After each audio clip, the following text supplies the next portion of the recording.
Shalom, shalom, shalom, shalom. Nous bénissons le Seigneur pour ces temps. Nous lui rendons grâce, le Dieu fidèle, le Dieu plein de bonté. Il est digne d'adoration, il est digne de magnificence. C'est Dieu qui nous accorde la grâce d'être là encore, comme nous avons l'habitude de le faire chaque samedi à 11h heure de Paris. Nous bénissons le Seigneur pour sa fidélité. Nous lui rendons grâce, nous l'élèvons. Lui qui m'a gardé en vie, qui t'a gardé aussi en vie. Et il nous donne encore l'opportunité de partager sa parole. Nous lui sommes vraiment reconnaissants. Nous voulons faire signe à nos bien-aimés que nous sommes là, que nous avons bel et bien commencé notre programme de chaque samedi à 11h heure de Paris. Et aujourd'hui, nous allons aborder un nouveau thème que nous avons intitulé « Vous verrez de nouveau la différence ». Et vous verrez de nouveau la différence. La différence, surtout en ces temps où nous sommes. C'est très important en ces temps où nous sommes de voir la différence. Alléluia, Dieu est bon. Dieu est fidèle. Il est fidèle. Il est fidèle. Fidèle. Jésus est fidèle. Fidèle. Oh, Jésus est fidèle. Oui, Jésus est fidèle. Oui, mon Jésus est fidèle. Oui, mon Jésus est fidèle. Il m'a aimé. Aimé. Alléluia. Jésus m'a aimé. Aimé. Alléluia. Jésus m'a. Oui, il est un Dieu fidèle. Il est fidèle à sa parole. Il veille sur sa parole pour l'accomplir. Donc, je disais, aujourd'hui, nous allons aborder un autre thème que nous avons intitulé « Et vous verrez de nouveau la différence ». C'est un thème que nous avons tiré du texte de Malachie, Malachie 3, versets 16 à 18. Malachie 3, versets 16 à 18. Dieu dit, vous verrez de nouveau la différence. Et vous verrez de nouveau la différence. Aujourd'hui, nous allons voir ces textes-là, ça s'adresse à qui? Quand Dieu dit que vous verrez de nouveau la différence, il s'adresse à qui? Shalom, ma sœur Delphine, sois bénie. Comme tu es la première à entrer, partage pour que les autres aussi sachent qu'on a commencé. Et vous verrez de nouveau la différence. Pourquoi? Parce que nous traversons des moments compliqués dans le monde. Nous traversons des moments de crise avec cette pandémie. Nous traversons des moments de crise économique. Nous traversons des moments de troubles. Des moments et chaque crise s'accompagne toujours avec des effets.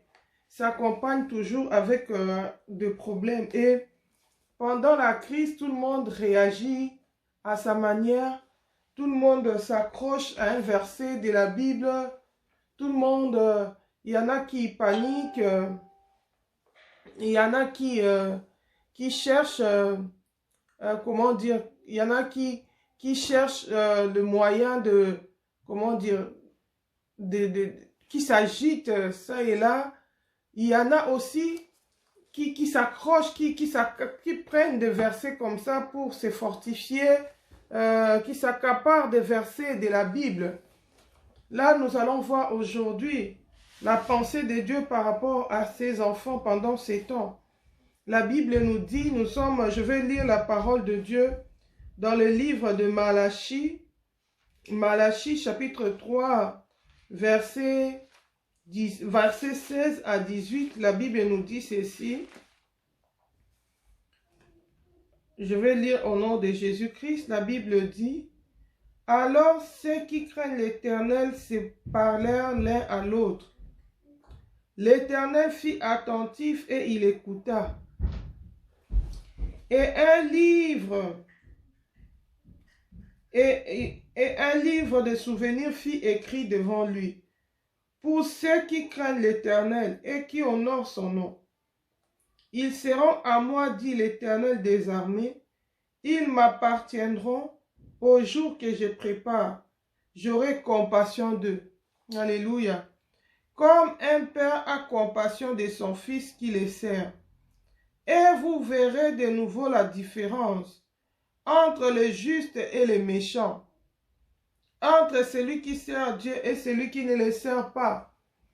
Dieu parle de la différence qu'il y aura, mais la différence qu'il va mettre, c'est entre la vie de celui qui le sert et celui qui ne le sert pas. La différence que Dieu mettra, c'est entre les justes et les méchants. Les justes, c'est qui? C'est celui qui craint Dieu. C'est celui-là dont la Bible appelle juste. Les justes, c'est celui qui craint Dieu. Et celui qui craint Dieu, le Seigneur dit qu'au jour où il prépare, il mettra la différence. Bien-aimés, nous vivons des moments compliqués. Les moments compliqués où la chair devient vanité, où tous les systèmes qui nous servaient d'appui sont ébranlés. Mais dans cette crise, dans cette difficulté, nous vivons même des moments de persécution par rapport à l'Église. Dans ces moments de persécution où l'Église est persécutée, où c'est compliqué, c'est vraiment très compliqué. Mais maintenant, toi, comment tu gères ces temps-là? Comment tu traverses ces moments-là? Il y en a qui mettent des versets de la Bible. Hey, l'Éternel est mon berger, je ne manquerai de rien. Prends courage, fortifie-toi. Oui, c'est bien, c'est encourageant. Mais il faut, quand tu publies un verset, il faut savoir à qui s'adressent ces versets-là. Ces promesses-là sont pour qui? Parce que ce n'est pas pour tout le monde.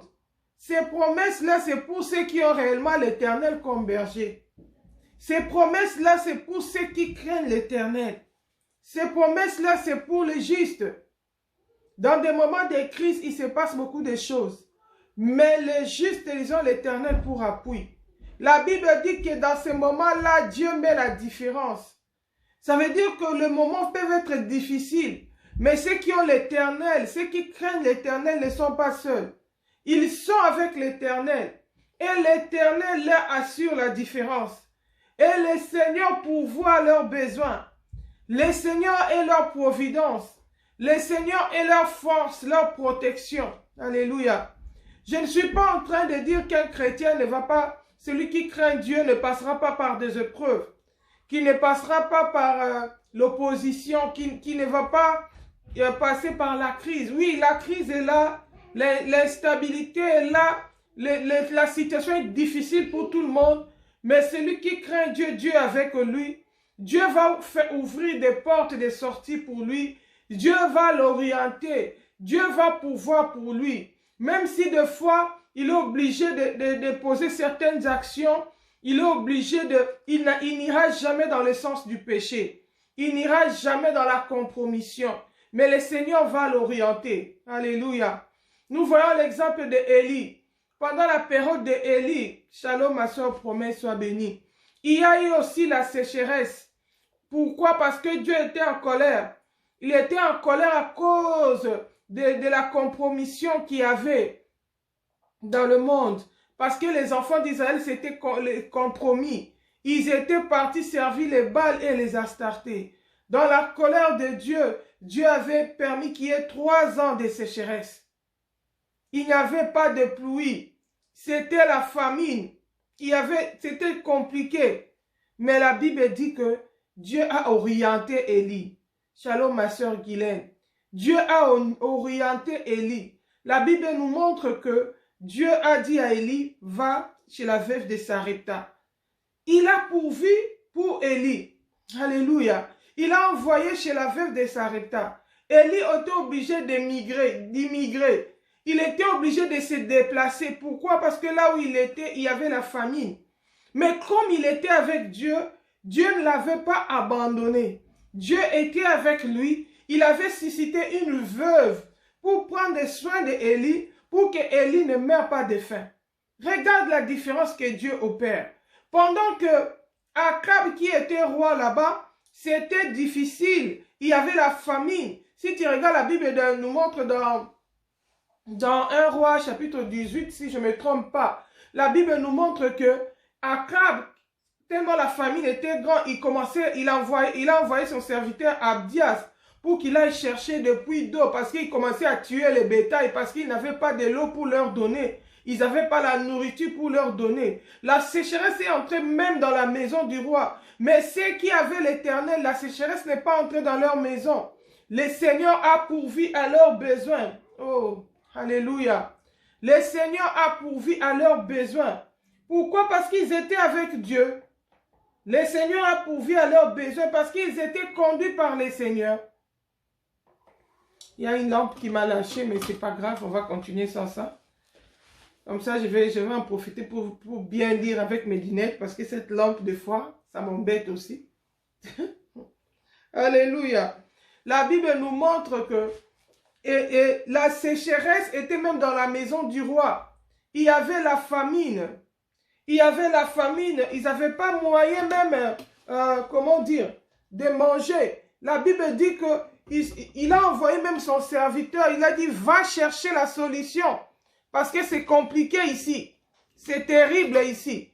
Mais Dieu, dans son amour, il a pourvu aux besoins de ses serviteurs. Dieu a pourvu aux besoins d'Élie. Il a dit, va là-bas, j'ai préparé une femme pour te nourrir.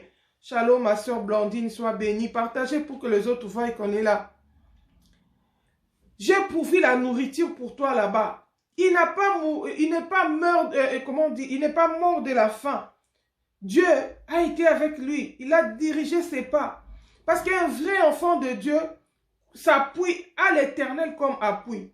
C'est l'Éternel qui est son appui. Ce n'est pas le système économique. Ce n'est pas le pays dans lequel il habite. Ce n'est pas l'Occident. Alléluia. La Bible dit, l'élévation ne vient ni de l'Orient ni de l'Occident. Mais l'élévation vient de l'Éternel.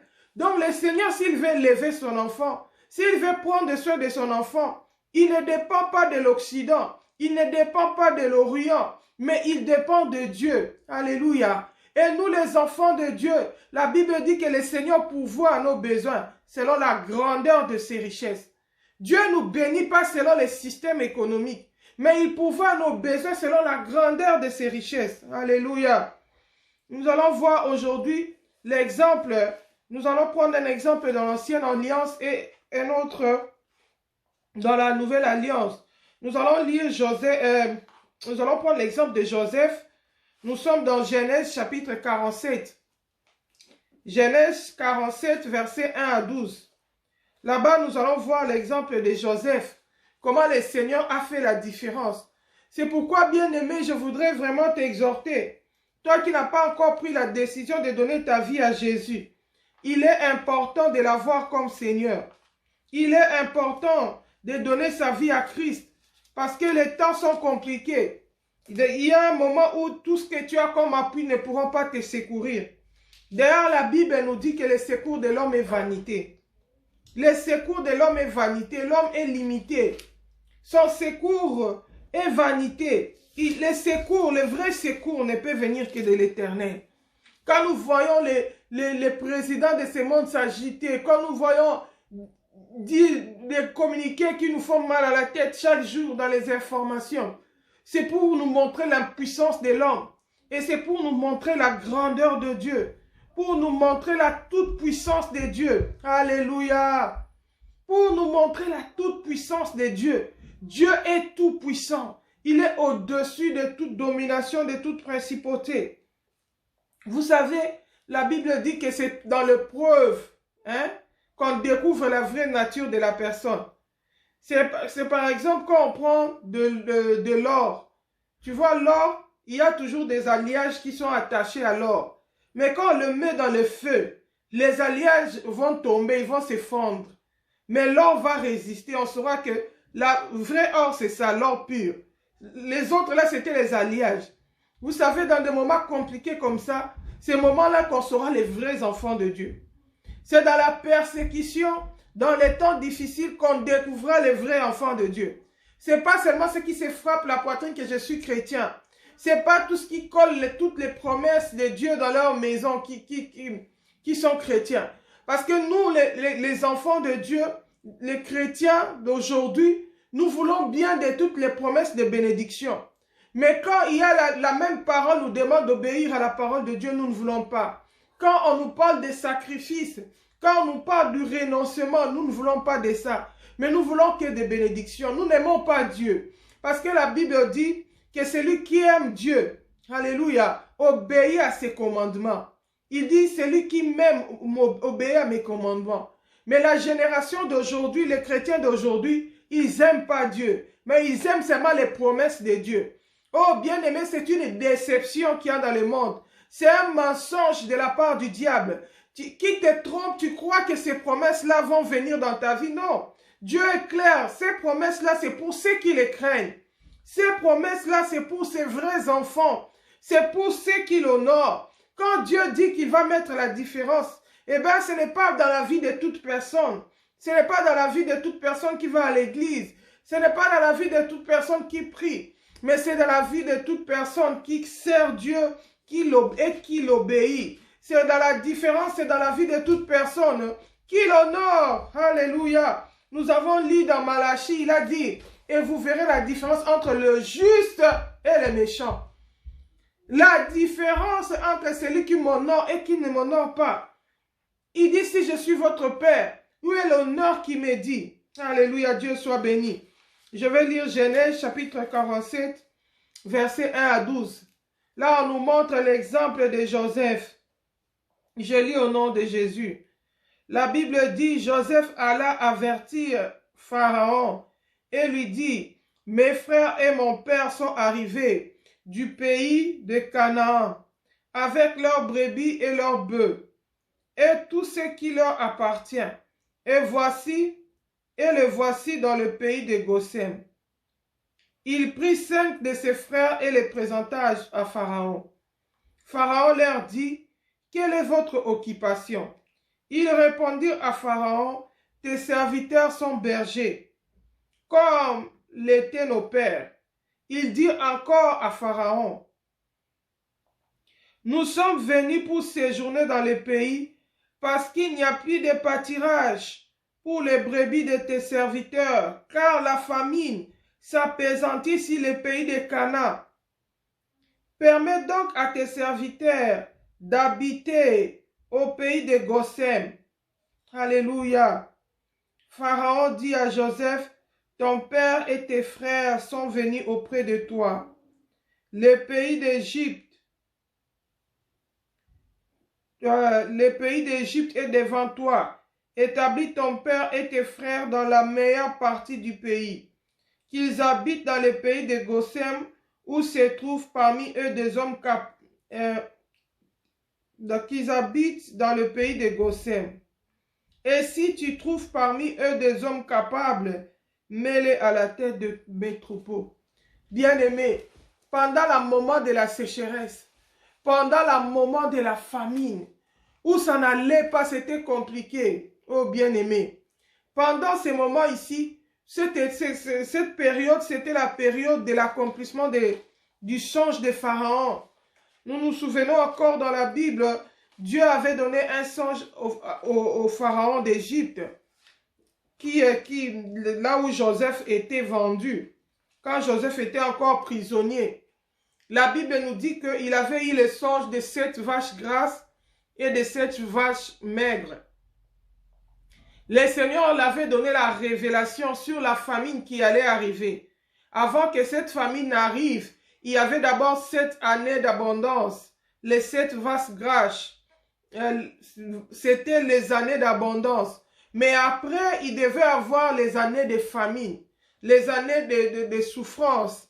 Mais comme Joseph avait interprété les songes de Pharaon, le Seigneur lui avait donné la révélation lui avait donné la sagesse. Il avait prévenu. Regarde comment le Seigneur fait la différence pour ses enfants. Avant que cette période n'arrive, Joseph souffrait. Joseph était dans l'humiliation. Pourquoi? Parce qu'il craignait Dieu. Dans la maison de son père, ses frères se comportaient mal. Il ne craignait pas Dieu. Mais lui, il craignait Dieu. Il ne voulait pas faire la même chose que ses frères. Alors, il rapportait tout le temps à son père ce que ses frères faisaient. On les haïssait. Quand le Seigneur a commencé à lui donner des révélations, il a été encore haï pour les dons que le Seigneur avait déposés en lui. Mais malgré ça, Joseph craignait Dieu. Il subissait l'humiliation, il subissait le rejet de ses frères, mais il honorait le Seigneur. La Bible dit, ils ont fini par les vendre. Comment on l'a vendu? Parce qu'il avait obéi à l'ordre de son père. Son père lui a dit, va regarder tes frères qui sont allés perdre leurs troupeaux. Et puis si tu finis, tu vas venir ici, me donner les rapports. Il a obéi. Par obéissance à son père, il est allé tomber entre les mains de ses frères, qui l'ont vendu en Égypte. Nous connaissons, qui l'ont vendu pour qu'ils soient amenés en Égypte. Nous connaissons tous l'histoire. Malgré toute cette persécution-là, Joseph est resté fidèle au Seigneur. Il est arrivé dans la maison de Potiphar. Dieu l'a fait trouver grâce devant Potiphar. Mais comme l'ennemi était toujours là, la Bible dit que Satan est entré dans la femme de Potiphar, qui a commencé à convoiter Joseph pour vouloir l'amener dans le péché, pour vouloir l'amener dans l'impudicité. Mais Dieu, dans son amour, a fait que Joseph puisse tenir ferme. Parce qu'il a refusé le péché, parce qu'il a accepté d'obéir au Seigneur. C'est comme ça qu'on l'a jeté en prison. Il n'était pas parti en prison comme meurtrier, mais il était parti en prison comme juste. Parce qu'il voulait plutôt obéir à Dieu qu'aux hommes. Il voulait plutôt la faveur de Dieu que les hommes. Bien-aimé, je voudrais t'encourager, toi qui crains Dieu. Je voudrais t'encourager, quelle que soit la persécution, quelles que soient les humiliations que tu subis pour le Seigneur, tiens ferme. Il y a un temps où le Seigneur mettra la différence. Là où nous avons vu dans le livre de Jérémie, de Malachie, les enfants de Dieu, ceux qui craignaient l'Éternel, la Bible dit, ils se parlaient entre eux. Il dit, ah, nous avons souffert à cause de l'Éternel. Nous avons accepté les humiliations à cause du Seigneur. Mais regarde maintenant, les méchants sont bien. Nous, on souffre, on mange le pain dans la tristesse. Le Seigneur a dit, non, je prépare un jour. Oh bien-aimé. Dieu prépare un jour. Bien-aimé, c'est dans des moments difficiles comme ça que Dieu met maintenant la différence entre ceux qui les craignaient quand tout allait bien et ceux qui ne l'honoraient pas et ceux qui ne les craignaient pas. Oh, alléluia. Quand Joseph supportait l'humiliation, quand Joseph supportait la persécution, ses frères étaient bien et ils étaient pour eux bien. Ils étaient pour eux bien. Mais Joseph supportait l'humiliation. Joseph supportait la persécution. Oh, excusez-moi, j'ai omis de brancher un appareil qui m'a lâché ici. Je ne comprenais pas pourquoi. Je vis maintenant pourquoi. Pourquoi ça m'a lâché. Alléluia. Donc voilà, quand Joseph était dans la souffrance là, quand il était dans la souffrance, quand il subissait les humiliations, et ils ne souffraient pas, et ils étaient bien. Et ils n'étaient pas dans l'humiliation, ils étaient bien. Alléluia. Ils ne souffraient pas. Mais Joseph, il a payé les prix. Il a payé les prix de l'humiliation. Excusez-moi. Voilà. Joseph, lui, il a payé les prix de l'humiliation. Il a accepté cette humiliation-là pour le Seigneur. Il a accepté cette humiliation-là en obéissance à l'Éternel. Mais il y a un moment où le Seigneur l'a récompensé. Le Seigneur l'a révélé pour lui dire qu'attention, il va avoir la sécheresse, tu dois te préparer. C'est ce que je disais, que les enfants de Dieu ne sont pas seuls, ils sont avec le Seigneur. Et le Seigneur les oriente toujours. Et le Seigneur les dirige toujours. Le Seigneur leur montre la voie à suivre. Même quand nous passons tous par la sécheresse, nous le passons différemment. Parce que nous avons un Dieu à nos côtés qui nous oriente, qui nous montre la voie à suivre, qui pourvoit à nos besoins. Alléluia. Ici, Joseph avait fait des provisions. Pendant que tout le monde était dans la famine, pendant que tout le monde était dans la sécheresse, la Bible nous montre que la sécheresse était dans tous les pays dans le pays de Canaan. À tel point qu'à cause de la sécheresse, à cause de la crise, Ils ont immigré. Oh bien-aimé. Alléluia. Ils ont immigré. Ils ont changé d'endroit. Bien-aimé, dans la sécheresse, il y a des choses qui se font. Des fois, tu peux te déplacer. Nous avons vu Élie. Dieu lui a dit, va chez la veuve de Sarepta, ne reste pas là. Si Élie s'était cramponné, il dit, non, je reste où je suis, je ne bouge pas. Il allait mourir de faim. Parce que Dieu avait préparé sa bénédiction chez la femme de la veuve de Sarepta. Alléluia.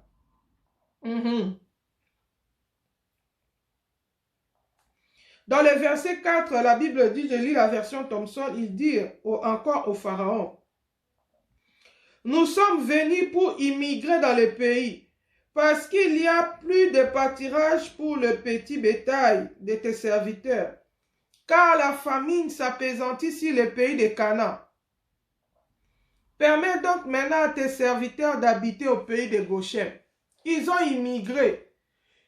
Ils se sont déplacés. Pourquoi? À cause de la famine, à cause de la sécheresse. Ils se sont déplacés. Bien aimés, dans des moments de crise, il peut arriver qu'on se déplace. Il peut arriver que le Seigneur va te dire, quitte l'Europe, retourne en Afrique. Mais bien aimé, si toi tu avais comme appui l'Europe, tu ne t'appuyais pas sur Dieu. Si ta foi n'était pas fondée sur Dieu, mais ta foi était fondée sur l'Europe, c'est là que tu seras ébranlé. C'est là que tu vas voir quelqu'un va désobéir. Pourquoi? Parce qu'il ne croit pas que Dieu est capable de prendre soin de lui. Il va penser que non, si je pars là-bas, je vais souffrir. Je reste ici. Donc, il a plus confiance au système, plus qu'à Dieu. Mais quand tout allait bien, il va te dire que moi j'ai la foi, Dieu me bénit, Dieu prend soin de moi. Ce n'est pas Dieu qui te bénit. C'est tes systèmes. Tu t'appuies sur tes systèmes. Tu t'appuies sur le système du pays. Tu t'appuies sur... C'est pourquoi beaucoup de gens, quand le Seigneur les dit, va évangéliser, va prêcher ma parole, il va regarder là où on l'envoie. Est-ce que c'est prospère ou c'est moderne ou c'est rural? Si Dieu l'envoie dans le village, il refuse. Mais si Dieu l'envoie dans une grande ville, là où c'est moderne, là il y a beaucoup de richesses, il accepte. Bien aimé, tu envies les villes, tu n'obéis pas au Seigneur, tu ne dépends pas du Seigneur. Tu n'es pas la brebis du Seigneur. Tu ne marches pas dans l'obéissance de la parole de Dieu. Jésus-Christ lui-même, quand il est venu sur la terre des hommes, la Bible nous montre qu'il allait prêcher de lieu en lieu. Il allait de ville en ville et de village en village. Donc, il a porté l'évangile partout. Il ne considérait pas seulement les endroits privilégiés, les endroits modernes.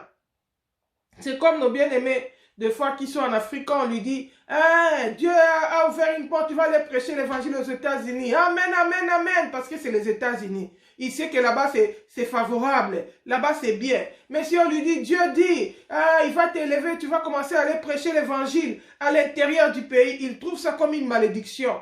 Il trouve ça comme une humiliation. Pourquoi? Parce qu'il ne croit pas que Dieu est capable de prendre soin de lui à l'intérieur du pays. Or, la Bible nous montre ici, il y a eu des moments même de sécheresse où les gens fuyaient en Égypte. Ici, les gens sont venus en Égypte. Mais à l'époque de Isaac, les gens sont partis en Égypte. Le Seigneur a dit non. Il a dit à Isaac, ne descends pas en Égypte, reste dans le pays de Guérar.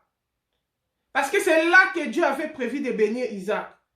Bien aimé, notre Dieu, ce n'est pas une copie conforme. Ce n'est pas les calculs des hommes. Il faut l'écouter, il faut les consulter. Si tu choisis selon la chair, tu vas te tromper. La Bible dit que Isaac, Dieu lui a dit, ne descends pas en Égypte. Reste dans le pays de Guérar. Et là-bas, la Bible dit que c'était un désert. Et la Bible nous montre que Isaac s'aima dans le désert. Il devint riche. Il devint fort riche. Dieu le bénit où? Dans un désert. Mais la Bible nous montre, si tu regardes dans l'exemple de Abraham et de Lot, quand ils se sont séparés, quand ils étaient obligés de se séparer, Abraham a dit à Lot, choisis là où tu veux aller. Lot a regardé là où il y avait la verdure. Il a regardé avec les yeux au lieu de consulter le Seigneur. Il a regardé là où c'était favorable. Il est parti. Il s'est retrouvé dans Sodome et Gomorrhe. La Bible dit que là où il était parti, là-bas où il avait vu la richesse, où il avait vu la verdure, il n'avait pas d'épée. Il tourmentait son âme nuit et jour parce que c'était Sodome et Gomorrhe. Il y avait des abominations. Le mal était terrible là-bas. C'est comme ici en Europe. Beaucoup de gens ici, les mal, il y a le mal où nous avons fui l'Afrique. Tu dis, oh, je vais en Europe, là où c'est bien. Tu arrives ici c'est le trône de Satan. Tout le mal est là, bien installé. En Afrique, tu peux sortir comme ça, tu peux évangéliser. Ici, même l'évangélisation, on ne veut pas entendre parler. Il faut l'autorisation, il faut ceci, là. Mais quand les satanistes veulent faire leurs histoires, là, ils ont l'autorisation. Il y a même des églises de Satan. Il y a même des choses. Oh, bien aimé. Il y a des choses qui nous tourmentent. Tu as réussi l'argent à l'Occident, oui. Mais les systèmes, tu vas regarder même l'éducation des enfants. Tu vas regarder comment les enfants se comportent. Tu dis, oh Seigneur Jésus, nous sommes tombés dans quoi là? Pourquoi? On a avec les yeux de la chair.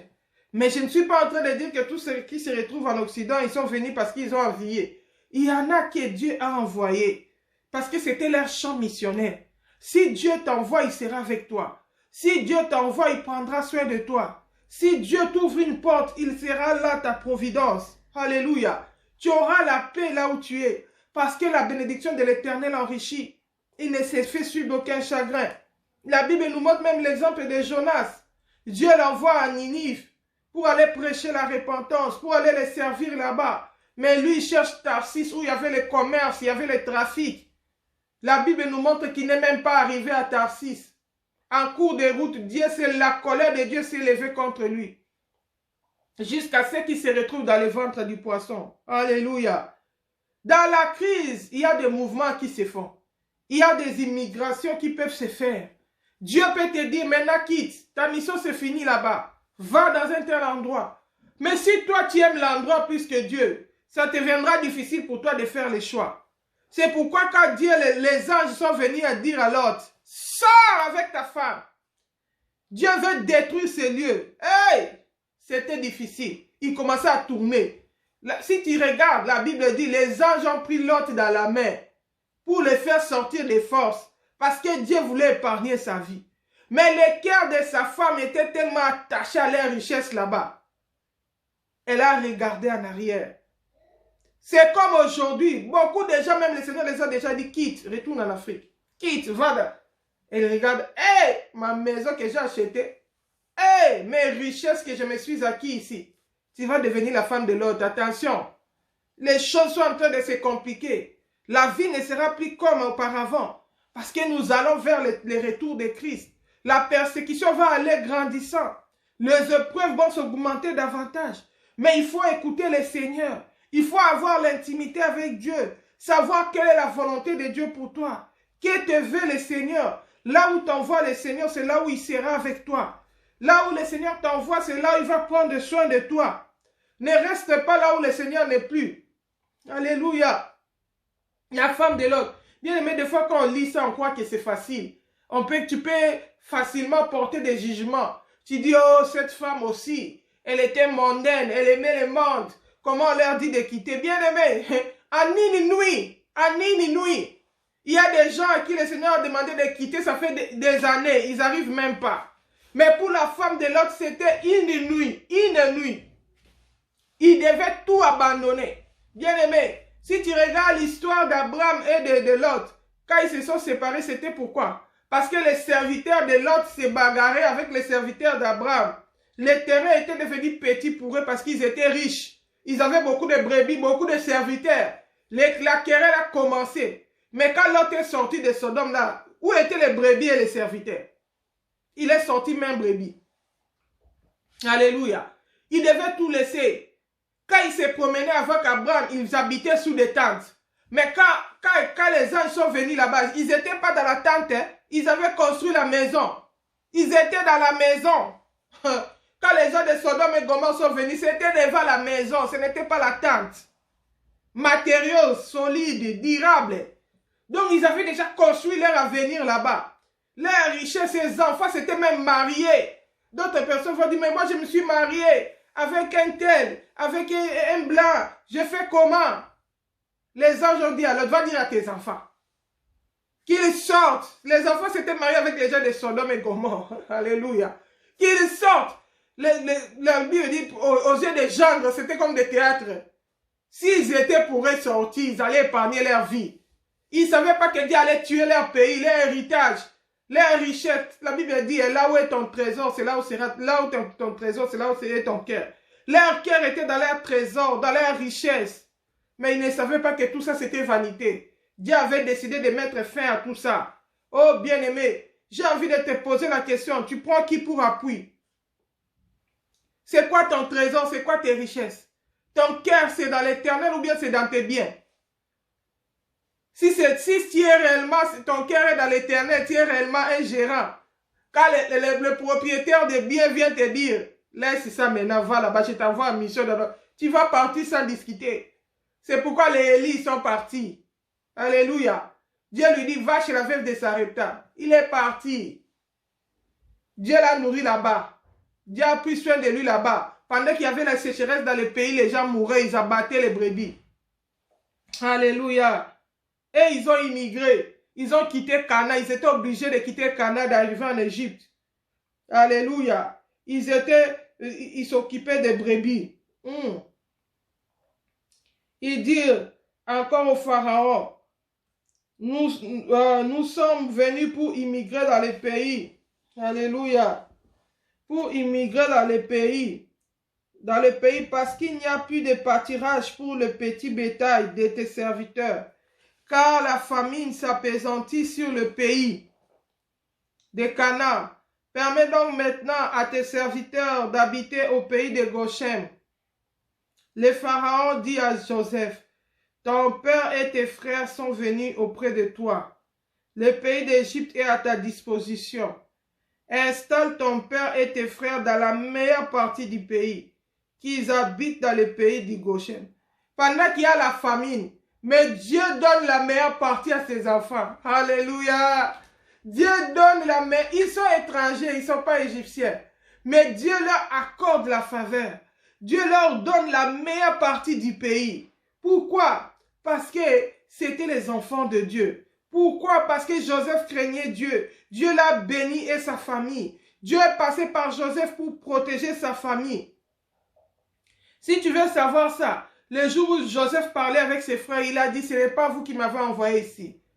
Les mal que vous avez voulu me faire, Dieu l'a changé en bien. C'était pour qu'aujourd'hui je sois là pour votre salut. Alléluia. Dieu leur donne la meilleure partie. Et j'aime une phrase de Pharaon qui dit, et si tu reconnais qu'il y a parmi eux des hommes de valeur, place-les comme administrateurs de mon chef-tel. Bien-aimé, dans les moments où il y a la sécheresse, dans les moments où il y a la crise, où les gens perdent d'emploi, il y a le chômage. Bien-aimé, quand il y a la sécheresse, même le travail là, s'il n'y a plus de choses à produire, licenciement, les faillites des entreprises, mais pour eux, Dieu pourvoit même le travail. Dieu leur donne déjà la meilleure partie du pays. Ils ont leurs brebis, ils ont leurs cheptels, ils ont de quoi les nourrir. À part ça, Dieu donne encore des postes. Dieu donne encore un emploi. Il dit, choisis les... Mais ce n'était pas n'importe qui. On devait choisir qui? On devait choisir des hommes de valeur. Bien-aimé, si tu es fidèle aux petites choses, Dieu va te confier les grandes choses. Souvent, je regarde nos bien-aimés qui sont en Afrique. Tu peux lui donner un petit. Tu l'envoies un petit argent, une petite somme. Tu lui dis, fais-moi ceci. Il vole l'argent. Demain, tu vas encore lui donner. Il commence à venir avec des mensonges. Tu lui donnes l'explication. Il commence à te donner des explications à dormir debout. Mais celui qui est fidèle dans les petites choses, on va lui confier les grandes choses. On dit ici, s'il y a des hommes de valeur, il ne suffit pas d'être chrétien, mais il faut être sérieux. Il faut être une femme de valeur. Il faut être un homme de valeur. C'est à toi qu'on va confier de grandes choses. C'est à toi Dieu va te confier de grandes postes. Parce qu'il a vu ta fidélité dans les petites choses. Il dit, s'il y a des hommes de valeur, nomme-les. Alléluia. Nomme-les en tant qu'administrateurs de mon chef-tel. Ils ont géré leurs petits troupeaux. Dieu les a nommés en tant qu'administrateurs des troupeaux de Pharaon. Oh, bien-aimé. Grade, quel grade? Administrateur. Peut-être dans ta vie, tu étais qu'ouvrier, ceci. Mais élévation. Regarde comment Dieu fait la différence. Notre thème d'aujourd'hui, c'est vous verrez de nouveau la différence entre ceux qui craignent Dieu et ceux qui ne craignent pas. Oui, les temps sont difficiles, les moments sont compliqués. Mais crains-tu le Seigneur pour que le Seigneur fasse la différence dans ta vie, pour que le Seigneur s'occupe de toi, pour que le Seigneur prenne soin de toi. Il est bon de dire, hey, hey, je verrai la gloire de Dieu. Hey, prends courage, fortifie-toi. C'est pour ceux qui craignent Dieu. Est-ce qu'avant de t'accaparer des versets là, tu as déjà vérifié si tu crains Dieu? Si tu sers Dieu, si tu es juste devant le Seigneur. Bien-aimé, oh, je t'en conjure, je te supplie, crains l'Éternel. Obéis à la parole de Dieu. Tu as besoin de la vie. Tu as besoin de son assistance. Comment tu vas t'en sortir avec tout ce qui se passe dans le monde ici, si tu rejettes le Seigneur? Comment tu vas t'en sortir avec tout ce qui arrive, tout ce qu'on entend comme communiqué, comme information?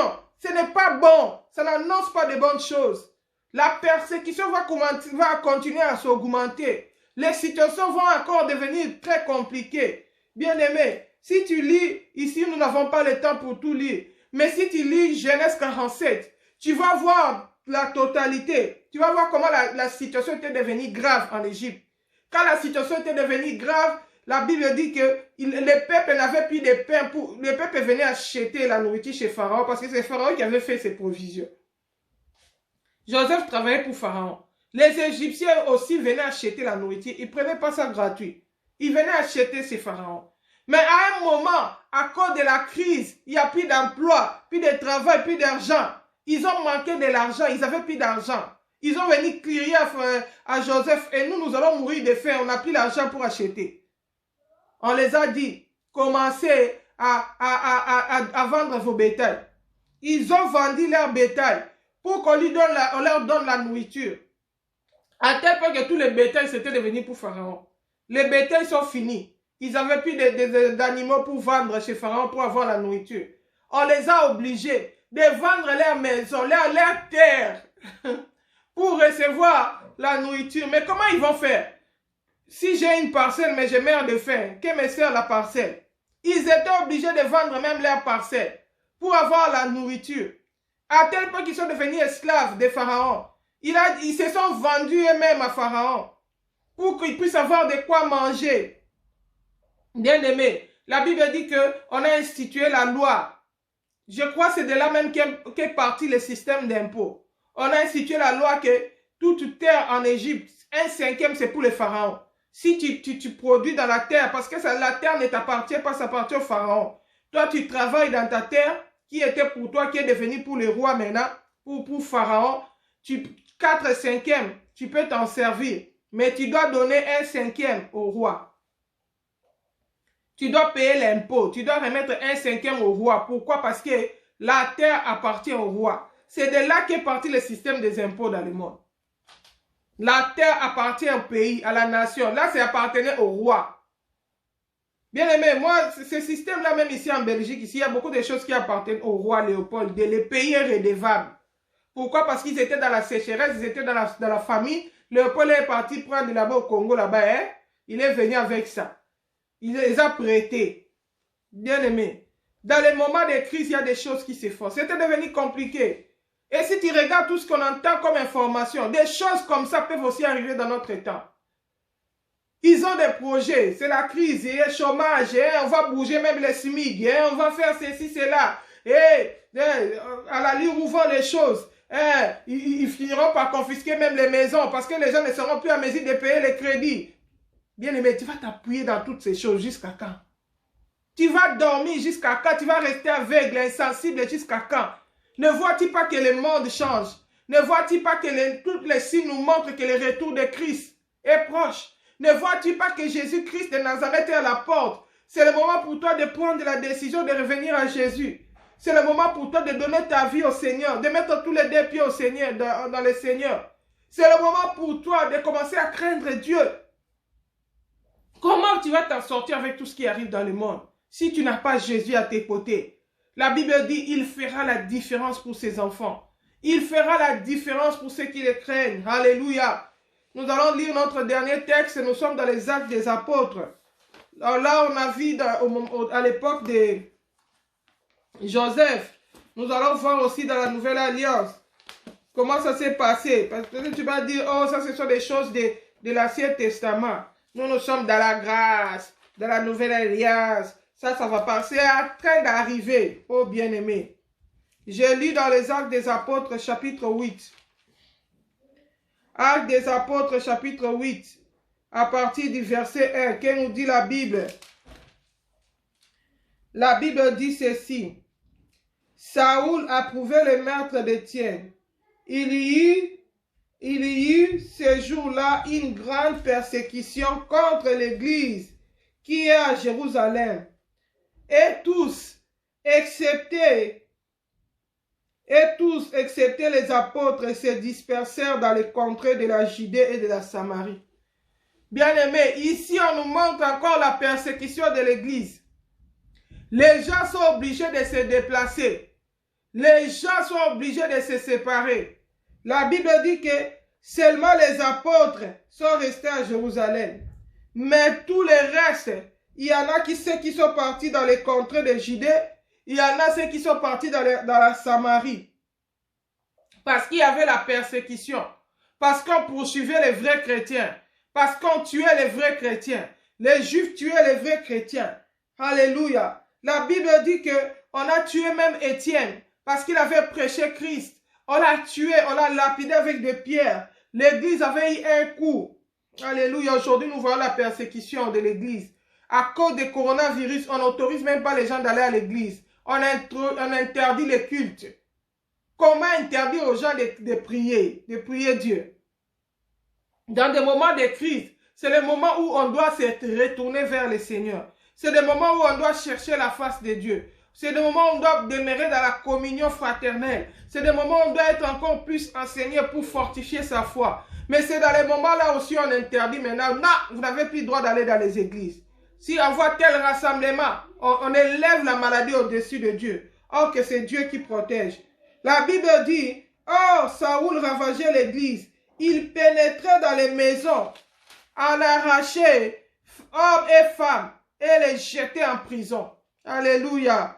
Ceux donc qui avaient été dispersés allaient de lieu en lieu en annonçant la bonne nouvelle de la parole. Verset 5. Philippe descendit dans une ville de Samarie. Y prêcha le Christ. Les foules, d'un commun accord, s'attachaient à ce que disait Philippe, en apprenant et voyant les miracles qu'il faisait.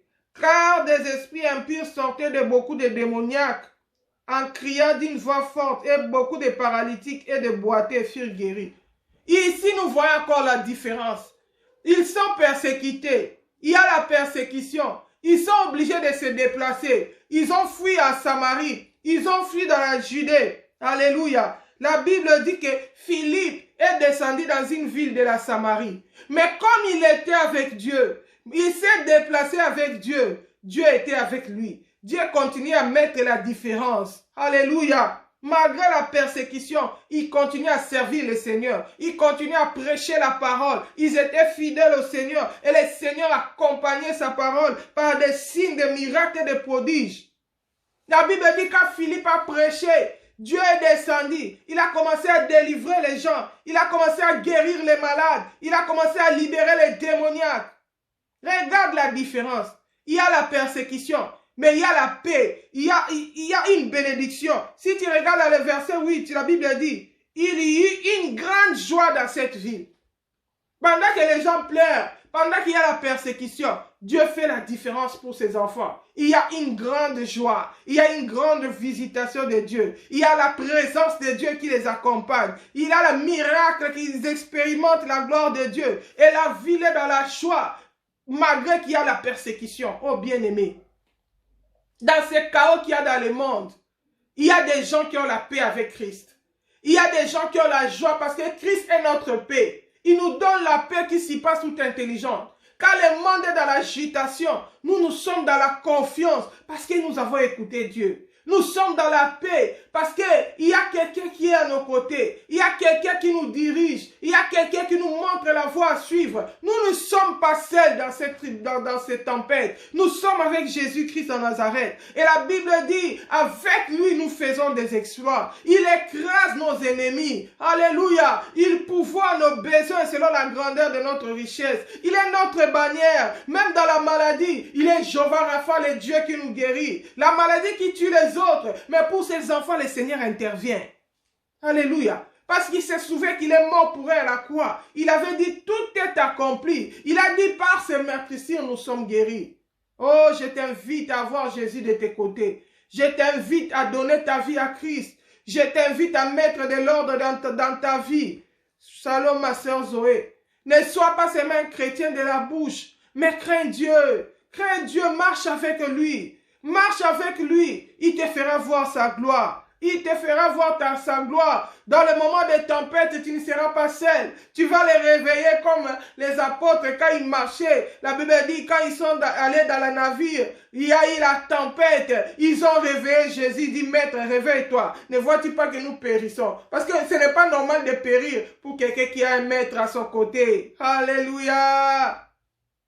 Les Seigneurs avec nous, nous ferons des exploits. Les Seigneurs avec nous, nous écraserons nos ennemis. Il assure notre chemin. Il nous montre la voie à suivre. C'est vrai, il y a la sécheresse, mais pour nous, le Seigneur nous guide. Le Seigneur nous dirige. Il nous montre comment nous devons procéder. Il nous accorde la sagesse. Comment surmonter les épreuves. Comment surmonter les événements qu'il y a dans le monde. Oh, bien-aimé, qu'il est bon d'avoir Dieu à ses côtés. Qu'il est bon d'avoir Dieu à ses côtés. Shalom, Diane. Il est bon d'avoir Jésus à ses côtés. Tu as qui à tes côtés pendant ces moments de tempête? Tu as qui à tes côtés pendant ces moments d'agitation qu'il y a dans le monde? Est-ce que tu as eu le temps d'écouter le Seigneur? Quelle est la volonté de Dieu pour toi? Quelle est la volonté de Dieu pour toi? Qu'est-ce t'a dit le Seigneur? Continue-tu à obéir le Seigneur? Ou à cause de beaucoup d'enfants de Dieu, la Bible nous montre la parabole du semeur. Les cœurs qui avaient les épines. La Bible dit, ils reçoivent la parole de Dieu avec joie. Mais dès qu'il y a une petite épreuve, ça devient une occasion de chute. C'est l'occasion d'abandonner le Seigneur. C'est l'occasion d'abandonner la voie de Dieu. Oh, je vais faire comment? Il y a coronavirus. Je vais prendre seulement les vaccins. C'est pourquoi beaucoup sont morts à cause de ces vaccins-là qui sont allés vite prendre. Tu acceptes même de prendre la marque. Pourquoi? Parce que tu veux sauver tes intérêts. Tu oublies que le Seigneur dit, celui qui voudra sauver son âme la perdra. Tu mets ta vie, ton âme en risque. Bien-aimé, la Bible dit, la souffrance du temps présent ne sera pas être comparable avec la souffrance du temps à venir. Cette petite souffrance, tu ne sais pas supporter ça. Tu penses que tu sauras supporter la souffrance de l'enfer. Éternel, sans repos. Pas de paix. Si tu prends la marque de la bête, il n'y a plus de repentance. Il n'y a plus de salut pour ton âme. Tu te condamnes toi-même à l'enfer. Tu vas faire quoi? Oh, les masques. Oh, ça me gêne, ça me dérange. Ah, on ne peut plus même voyager. On ne peut plus même... C'est les voyages qui te séparent de l'amour de Dieu. Or que si tu prenais le temps d'écouter le Seigneur, si tu prenais le temps de chercher la face du Seigneur, peut-être le Seigneur t'aurait déjà dit, va chez la veuve de Sarepta. J'ai une veuve que je ne te compromets pas. Va, il y a une veuve.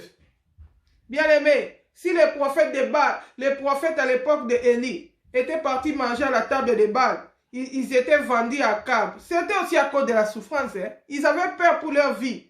Ils se sentaient en danger parce que Jézabel tuait tous les prophètes de l'Éternel. Ils ont dit non, on va aux côtés de Baal parce que sinon on va nous tuer.